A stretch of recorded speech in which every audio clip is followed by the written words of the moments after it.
Hello and अस्सलाम वालेकुम। मैं हूं Ejaz Saeed. Programme talk shock के लिए आज के टॉक शॉक में सिर्फ हम ईरान के साथ जो ताज़ा क्राइसिस है उसके ऊपर बात करेंगे और आपको ईरान के साथ जो क्राइसिस है उसका थोड़ा सा पस मंज़र भी बताएंगे और साल 2019 में 22 अप्रैल 2019 को एक वाक़या रूनुमा हुआ था उसकी कहानी भी थोड़ी सी बताएंगे।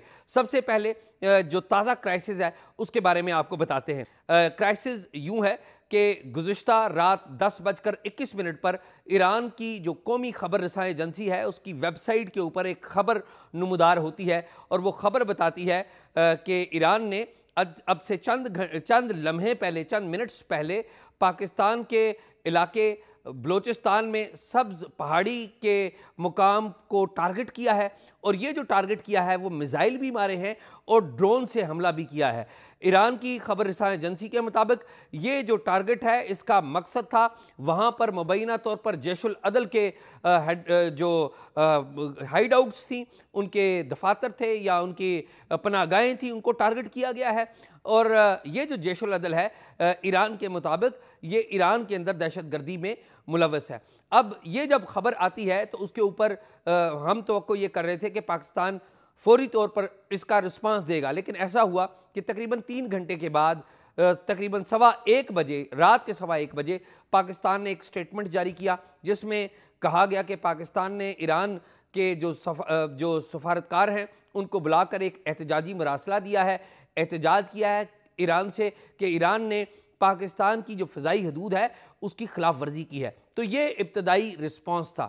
उसके बाद आज एक और बड़ी डेवलपमेंट हुई है और वो डेवलपमेंट क्या हुई है कि पाकिस्तान की जो तर्जमान है वजारत ख़ारजा की मुमताज़ ज़हरा बलोच, उन्होंने ऐलान किया कि पाकिस्तान अपने सफ़ीर को जो कि तेहरान में तैनात हैं उनको वापस बुला रहे हैं, जबकि पाकिस्तान में ईरान के जो सफ़ीर हैं वो इस वक्त चाबहार में हैं, यानी कि वो पाकिस्तान से ईरान में गए हुए हैं, चाबहार के इलाके में गए हुए हैं। उनके बारे में कहा गया है कि वो पाकिस्तान में ना आए, यानी कि दोनों मुल्कों के दरमियान जो सफारती ताल्लुकात हैं वो मुअत्तल हो गए हैं, टेंशन जो हैं वो बढ़ गई हैं। इस हवाले से जो दोनों मुल्कों की जो टेंशन है इसका आगाज़ तो 1947 में ही हुआ। आपको पता है कि अफ़गानिस्तान और ईरान ने जब पाकिस्तान का क़याम अमल में आया था तो इनकी तरफ से कोई खुशगवार वेलकम नहीं हुआ था, लेकिन उसके बाद हमारे जो ताल्लुकात थे ईरान के साथ बड़े आइडियल ताल्लुकात रहे। रज़ा शाह पहलवी के दौर तक बड़े ही आइडियल ताल्लुकात रहे और रज़ा शाह पहलवी के दौर का जब ख़ात्मा हुआ तो इमाम ख़मीनी उन्होंने 1979 में ईरान के अंदर वो एक मजहबी इनकलाब लेके आए, एक ईरानी शिया इस्लाम का इनकलाब लेके आए। जब ईरान में इमाम ख़मीनी इनकलाब लेके आए थे तो उस वक्त 1979 में सोवियत जो वार है वो अपने अरूज के ऊपर थी। सोवियत यूनियन के ख़िलाफ़ जो है वो पाकिस्तान जो है वो जंग लड़ रहा था। बाद में अमेरिका ने भी पाकिस्तान को सपोर्ट करना शुरू कर दिया था और अमेरिका के साथ सऊदी अरब भी पाकिस्तान को सपोर्ट कर रहा था। तो पाकिस्तान एक गैर एलानिया जो अलायंस है वो अमेरिका और सऊदी अरब के साथ था। सऊदी अरब पाकिस्तान को सपोर्ट करता था और ईरान के अंदर जब शिया इनकलाब आया या शिया तब्दीली आई, हुकूमत की नई तब्दीली आई, तो 80s और 90s का इरा जो है वो पाकिस्तान में सेक्टेरियन वायलेंस का इरा भी जाना जाता है, यानी कि शिया सुन्नी फसादात भी यहाँ पर हुए। पाकिस्तान में कुछ ऐसी तंजीमें बनी, मिसाल के तौर पे बाद में सिपा साहबा बनी जिसके काउंटर में ईरान ने एक तंजीम को सपोर्ट किया, इमामिया स्टूडेंट ऑर्गेनाइजेशन थी और उसके बाद इमामिया स्टूडेंट ऑर्गेनाइजेशन के बाद सिपा मोहम्मद यहाँ पर बनी। तो 80s में और 90s में उसका अरूज रहा। तो 90s में जो अरूज था दोनों सेक्टेरियन आउटफिट्स का, जो सिपा सहाबा के जो लोग थे वो ईरानी इंटरेस्ट को यहाँ पर टारगेट करते थे और जो ईरानीज़ थे वो टारगेट किलिंग किया करते थे पाकिस्तान में, यानी कि जो उनकी अस्करियत पसंद तंजीमें थी। जो सरहद का इलाका है यहाँ पर पाकिस्तान और ईरान की जो सरहद है वो बलूचिस्तान के इलाके से मिलती है। यहाँ पर जो दहशतगर्द तंजीमें हैं वो भी हुआ करती थी। दोनों तरफ जो दहशतगर्द तंजीमें हैं वो एक्टिवली उनके जो नुमाइंदे हैं वो मूव करते रहे हैं। साल 2016 में जो अफ़गान तालिबान के सरबराह हैं मुल्ला मंसूर अख्तर, जून 2016 में वो ईरान से निकले थे, पाकिस्तानी पासपोर्ट के ऊपर बलूचिस्तान में आए थे और वो जा रहे थे वापस अफ़गानिस्तान में, जब उन्हें अमरीकी ड्रोन का निशाना बनाया था। तो ये जो बलूचिस्तान का एरिया है, यहाँ पर एक अनरेस्ट रही है। ईरान की तरफ से, ईरान की जो आर्मी है, जिसको पासदाराने इनकलाब भी कहते हैं, ईरानी रेवोल्यूशनरी फोर्स भी कहते हैं उसको, वो पाकिस्तान के इलाकों में माजी में आती रही है और यहाँ पर लिमिटेड नोयत के ऑपरेशन भी करती रही है, जिसका ज़्यादा पाकिस्तान में इल्म नहीं था। साल 2014 में और साल 2017 में ईरानी हुकाम ने पाकिस्तान को धमकियां भी दी थी, पब्लिकली आके धमकियां दी थी कि वो पाकिस्तान के अंदर कार्रवाई करेंगे और पाकिस्तान के ऊपर उन्होंने इल्ज़ाम लगाया था कि पाकिस्तान शायद किसी किस्म की जो दहशतगर्द तंजीमें हैं उनको सपोर्ट कर रहा है, जो कि ईरान में अनरेस्ट चाहती हैं। पाकिस्तान का जो सूबा बलूचिस्तान है, उसके पड़ोस में ईरान का सूबा सीस्तान है और सीस्तान में जो सुन्नी जो अक़लियत है ईरान की, वो इकट्ठी होती रही है और वो ईरान की जो शिया हुकूमत है उसके ख़िलाफ़ भी एक्टिव रही है। तो ईरान के अंदर जब कोई वाक़या होता है तो उसका इल्ज़ाम वो ये लगाते हैं कि शायद उसके पीछे पाकिस्तान है। 22 अप्रैल 2019 को उस वक्त के जो वज़ीर-ए-आज़म थे इमरान खान, वो ईरान गए थे एक आला सती वफ़द के हमरा, और उनके साथ जो आज के आर्मी चीफ है जनरल आसिम मुनीर, वो भी वहाँ पर गए थे। और आसिम मुनीर ने वहाँ पर एक वाक़या भी हुआ था कि प्राइम मिनिस्टर इमरान खान ने तकरीर की थी ईरानी जो सरबराह हैं उनके साथ मिलके, और पाकिस्तान के प्राइम मिनिस्टर ने कहा था कि कुछ तंजीमें ऐसी हैं जो ईरान में हैं, पाकिस्तान में अनरेस्ट करती हैं, और कुछ ऐसी तंजीमें हैं जो पाकिस्तान में हैं, जो ईरान में अनरेस्ट करती हैं, तो हमें मिलकर उनका खात्मा करना चाहिए था। पाकिस्तान के प्राइम मिनिस्टर की शायद नीयत इतनी बुरी नहीं थी, लेकिन जो पाकिस्तान की जो ISI के जो चीफ थे उस वक्त जनरल आसिम मुनीर, उन्होंने इस बात का ख्याल जाहिर किया कि ये बातें as a prime minister Pakistani prime minister को नहीं कहनी चाहिए, क्योंकि ये पाकिस्तान के नेशनल इंटरेस्ट को हर्ट कर सकती हैं। और वही बात है कि आज उसी पुरानी वीडियो को बहुत सारे लोग हक में भी इस्तेमाल कर रहे हैं इमरान खान साहब के, और बहुत सारे लोग मुखालफत में भी कर रहे हैं। ये खुल के बात की गई थी प्राइम मिनिस्टर इमरान खान की तरफ से, लेकिन वो डिप्लोमेटिक नॉर्म्स शायद इसकी इजाज़त नहीं देते थे। जो उस वक्त के ISI चीफ थे, उन्होंने इस बात पे एतराज़ किया था। मैं नहीं समझता कि इमरान खान साहब की कोई नीयत ख़राब थी, और मैं ये भी नहीं समझता कि उस वक्त के जो ISI चीफ हैं उनकी कोई नीयत ख़राब थी। दोनों का नुक्ता नज़र था जो शायद अपनी अपनी जगह पे दुरुस्त था। मामला यहाँ पर नहीं रुका, मामला आगे बढ़ा और हमने देखा कि ईरान जो है, ईरान के साथ हमारी जो टेंशन है वो रही है। अभी ताज़ा तरीन टेंशन उस वक्त हुई है, उसका पस मंज़र भी बड़ा दिलचस्प है। ईरान के एक खुसूसी नुमाइंदे हैं अफ़गानिस्तान के लिए, हसन कुमी उनका नाम है, वो अपने वफ़द के हमरा पाकिस्तान में मौजूद थे। कल तक वो पाकिस्तान में मौजूद थे। उन्होंने पाकिस्तान के हुकाम से मुलाकातें की हैं, पाकिस्तान के वज़ीर ख़ारजा जलील अब्बास जिलानी से उनकी मुलाकात हुई है, पाकिस्तान की सिक्योरिटी हुकाम से उनकी मुलाकातें हुई हैं, वज़ारत ख़ारजा में उनकी मुलाकातें हुई हैं, और पाकिस्तान के जो प्राइम मिनिस्टर हैं वो इस वक्त डिवोर्स में हैं। वहाँ पर डिवोर्स में साइड लाइन्स के ऊपर ईरान के वज़ीर ख़ारजा ने भी पाकिस्तान के वज़ीर ख़ारजा से हाथ मिलाया है। होना तो ये चाहिए था कि ये डिप्लोमेटिक नॉर्म्स का ख्याल रखा जाता और ईरान इस तरह का इंतहाई इक़दाम ना करता, लेकिन ईरान की तरफ से ये इक़दाम आया। हालांकि एक आला सती वफ़द था, वो भी यहाँ पर मौजूद था। पाकिस्तान और ईरान के जो बॉर्डर्स हैं उनके दरमियान 8 जो मार्केट्स हैं वो कायम, बिज़नेस मार्केट्स जो हैं वो कायम हो चुकी हुई हैं, तिजारत भी होती है। इस सारे मामले में इस सारे अमल को नुकसान पहुँचेगा। अल्टीमेटली ये किसी सूरत में भी इस खित्ते के हक़ में नहीं है। ईरान ऑलरेडी ही, ईरान पर इल्ज़ाम है कि वो इराक़ के अंदर, यमन के अंदर और गज़ा के अंदर बाज़ जो अस्करियत पसंद तंजीमें हैं उनको सपोर्ट कर रहा है। मिस्र के अंदर भी बाज़ अस्करियत पसंद तंजीमों को सपोर्ट करने का इल्ज़ाम है। लेकिन अब पाकिस्तान के साथ ये जो मामला हुआ है उस पर बड़ी अनरेस्ट पाई जाती है। इस सारे मामले के ऊपर आज से चंद माह पहले ईरान का दौरा करने वाले एक पाकिस्तानी सहाफ़ी हैं, नौजवान सहाफ़ी हैं फैसल अली शाह, वो ईरान गए थे और ईरान का बड़ा तफसीली उन्होंने दौरा किया था। आजकल वो अमेरिका में हैं, वाशिंगटन में हैं। हमने वाशिंगटन में उनसे अब से थोड़ी देर पहले बातचीत की है। जो हमारी उनसे बातचीत हुई है कि वो इस सारे मामले को किस तरीके से देखते हैं, अमेरिका ने इस बारे में क्या रद्द अमल दिया है, वो इसके बारे में क्या बताते हैं, आइए उनसे बात करते हैं। जी फैसल, बहुत बहुत शुक्रिया आपका। आप वाशिंगटन में हैं और आप, मुझे पता वहाँ पर बहुत, इट इज़ वेरी लेट, लेकिन आप हमारे साथ जुड़े। बहुत शुक्रिया आपका। जी बहुत शुक्रिया, थैंक यू। फैसल, मुझे ये बताइए, आप ईरान में भी गए थे अब से चंद माह पहले, और ज़ाहिर है अभी आप अमेरिका में हैं, आप वहाँ पे स्टेट डिपार्टमेंट को भी कवर करते हैं। इमीडिएटली अमेरिका ने तो कोई रिएक्शन नहीं दिया, लेकिन ईरान की तरफ से जो कार्रवाई हुई है, कभी आपके जहन में ये बात आई थी कि ईरान पाकिस्तान पर अटैक कर सकता है? माजी में कुछ इस तरह की धमकियाँ भी ईरान की तरफ से दी जाती रहीं, कुछ हमें इसके बारे में बताएं। जी, बड़ी ही गैर मामूली बात है कि इतनी सख्त रिटेलिएशन जो आपको देखने को मिल रही है। हालांकि जिस तरह से पाकिस्तान की वजारत खारजा ने कहा कि दो तरफा डिप्लोमेटिक चैनल्स मौजूद हैं, लेकिन सबसे हैरानकुन यह है कि जो अमरीकी महकमा खारजा ने मजम्मत किया वो सिर्फ इरबिल इराकी कुर्दिस्तान का जो कैपिटल है उसके अंदर होने वाले हमले की अमरीका ने मजम्मत की, क्योंकि वहीं पर अमरीकी कौंसलेट भी मौजूद है। और इसी तरह से सीरिया के अंदर क्योंकि ईरान ने कार्रवाई की उस पर भी मजम्मत नहीं हुई। तो वहीं जो पाकिस्तान के हवाले से इंफॉर्मेशन है जो कि खुद ईरानियन मीडिया से पहले गायब हुई और फिर कुछ जगहों पर बाकी थी, तो वहीं से बात सामने आई।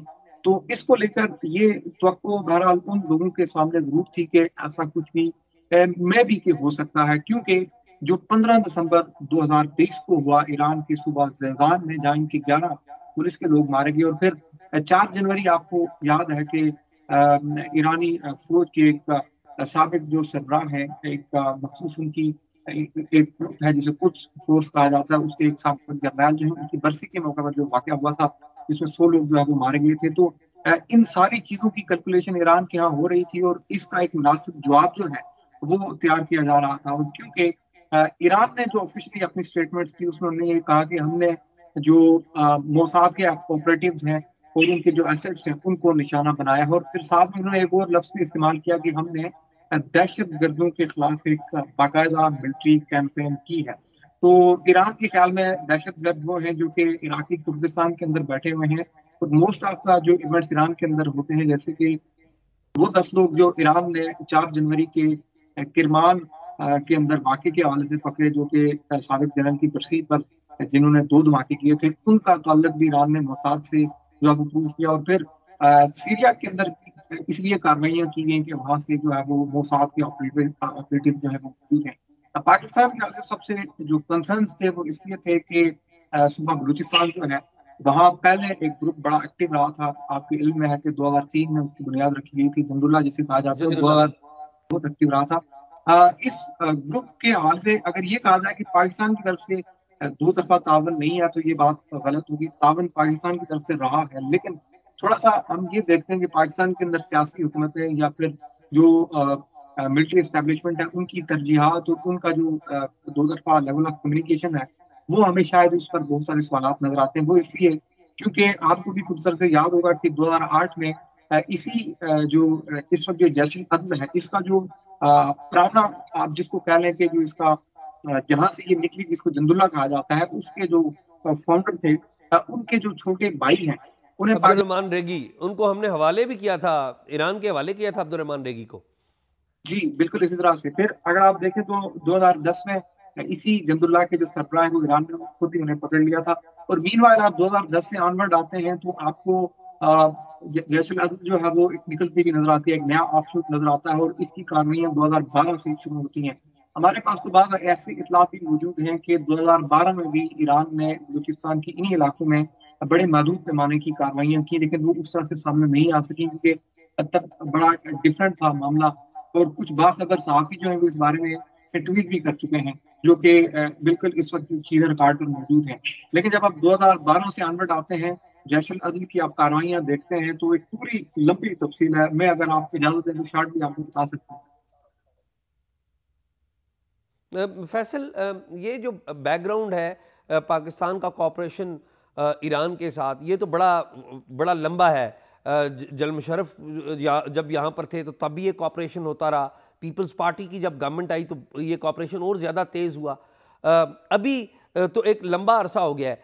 ये आपको याद होगा 2014 में भी इस तरह की एक धमकी आई थी। उस वक्त के वज़ीर दाखिला जो चौधरी निसार थे उनसे मुलाकात हुई थी। तो उसका जो बैकग्राउंड है मैं चाह रहा हूँ कि आप बताएं, क्योंकि आप ईरान के हवाले से काफ़ी चीज़ों को फॉलो करते रहे। जी देखिए, असल पैनिक जो नजर आ रहा है, जो चीज हमारी समझ में आ रही है वो ये है कि एक कंटिन्यूएशन है। जो 2014 में धमकी आई थी उसमें तो यही कहा गया था कि पे ये वाकयात हो रहे हैं जो कबूल नहीं किए जाएंगे। 2013 में कुछ अंदाज़ो शुमार मेरे पास है कि 14 ईरानी फौजी जो है वो मजबूरी तौर पर मारे गए थे। 2014 में 5 अगवा के बाद मारे गए थे। 2015 में ये तादाद 8 थी। 2017 में 10 थी ये तादाद ईरानी फौजी की। 2018 में फिर 14 फौजी अगवा हुए। और फिर सबसे अहम ये कि पाकिस्तान ने 2019 में 4 ईरानी फौजी जो है वो बाजियाब करा कर दी थी ईरान को।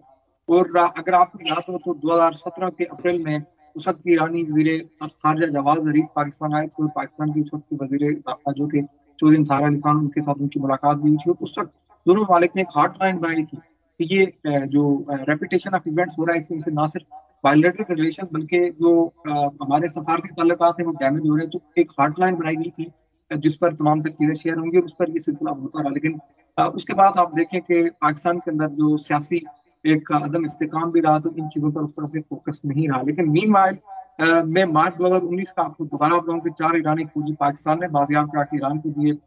फिर इसी तरह से ना सिर्फ ईरान की फौजी मारे गई बल्कि ये जो जैश ए ग्रुप है ये म्यूचुअली जो है दोनों मुल्कों को बहुत सारे वाकयात में वांटेड भी रहा है। क्योंकि पाकिस्तान का भी इसमें बड़ा नुकसान है। 2020 में पाकिस्तान के 5 फौजी मारे गए। फरवरी 2021 में इंडियन मीडिया ने एक दावा किया था कि पाकिस्तान के अंदर कार्रवाई की गई ईरान की तरफ से। फिर 1 मई 2022 को हम देखते हैं तो 10 पाकिस्तानी फौजी जो है वो शहीद होते हैं। फिर जनवरी 2023 अभी आपके सामने जनवरी का जो है वो 2023 का साल गुजरा है। 4 पाकिस्तानी फौजी मारे गए। फिर से जून के महीने में 2 पाकिस्तानी फौजी जो है वो मारे गए। तो ये रेपुटेशन ऑफ इवेंट्स है।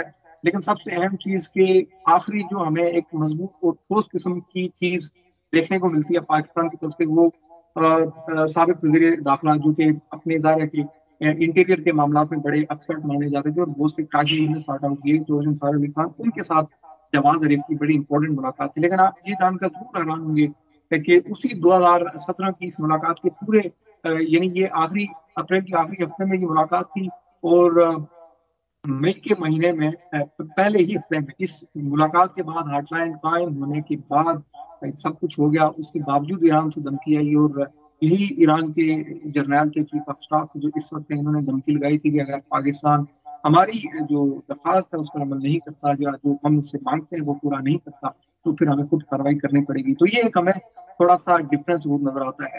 तो यही जो शिद्दत है जिस तरह से मैंने आपके सामने रखा कि ये रेपुटेशन ऑफ इवेंट्स है। तो ये जो इस वक्त 2 बड़े वाकयात हुए ये 15 दिसंबर वाला वाकया जो है और फिर 4 जनवरी वाला वाकया और फिर इसको बड़े शब्दोमत के साथ ईरानियन अथॉरिटीज जो है उन्होंने ना सिर्फ मोसाद के साथ जुड़ा बल्कि उन्होंने इसको पूरा एक उन तमाम तर ग्रुप्स के खिलाफ एक बड़ा मुनासिब मौका जाना कि बड़ा मुनासिब वक्त है जहां उन्होंने एरबिल से लेकर सीरिया तक और फिर यहाँ पाकिस्तान की बलूचिस्तान में तमाम तर कार्रवाई कर डाली। लेकिन अब अगेन क्वेश्चन आपके सामने किया है कि पाकिस्तान की वजारत खारजा ने इस वाक़े के सामने आने के भी कम से कम 3 से 4 घंटों बाद एक बड़ी मूवमेंट सी जो है वो वजाहत दी। और इसमें जो सबसे आप कह सकते हैं कि जो मोस्ट कंसर्न अथॉरिटीज हैं अभी तक उनका जवाब आना बाकी है क्योंकि आपके इल्म है कि वो इससे पहले इस तरह के कुछ वाकयात पर वो वजाहतें दे चुके हैं। तो फैसल आपकी अंडरस्टैंडिंग क्या कहती है कि अभी जो पाकिस्तान और ईरान के जो ताल्लुकात हैं वो तो ज़रा एक टेंस दौर से गुजर रहे हैं बल्कि बहुत ज़्यादा टेंस की दौर, क्या ये फर्दर एस्केलेट करेगा? आपकी अंडरस्टैंडिंग क्या है या ये कूल डाउन होगा?